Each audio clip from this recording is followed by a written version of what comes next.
new, so I want to make sure I do things right. So see, Mr. Toastmaster, go ahead. She's going to film. You're filming too. Yes, that's okay? Okay.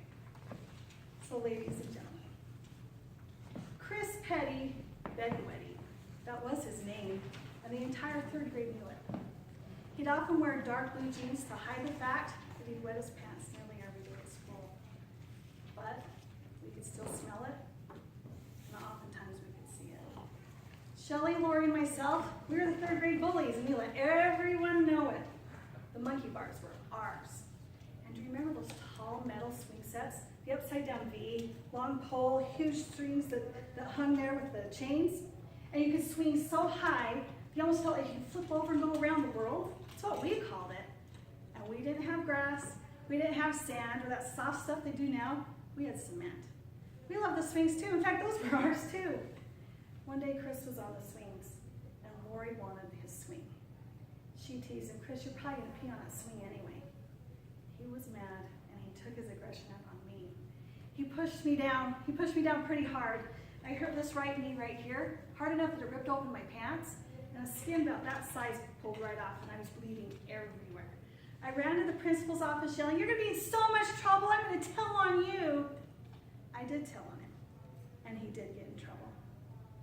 But a very felicitous occasion for me, I felt relief that I no longer had to be a bully. That took a lot of energy. In fact, my friends and I decided to become the nice girls of third grade. And we did. We were known as the nice girls from that point forward. So my first memory to share with you is this reminds me of the air horn they used to blow, signaling the end of recess. To me, signaling the end of being a bully. Fast forwarding a few more years to the birth of my first child, Chris. When he was ready to deliver, his head was stuck in the birth canal. I was already dilated to a 10. Those of you who know what that means I'm ready to deliver, I just need someone to catch. But as luck would have it, my doctor had lost his hospital privileges the week before at Utah Valley.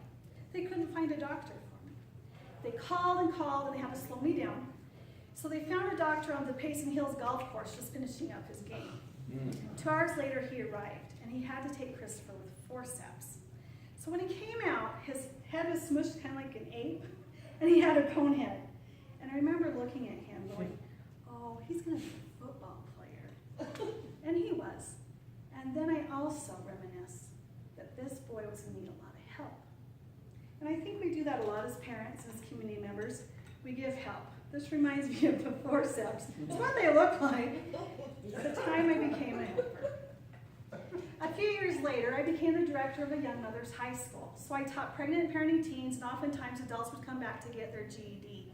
I taught them budgeting, balancing checkbooks, labor and delivery, parenting skills, relationships. I was teaching them to become resilient and independent. One girl I remember in particular, when she was 12 years old, her father passed away, and she fell into a depression. By the age of 14, she had her first child. By the age of 16, she had her second child.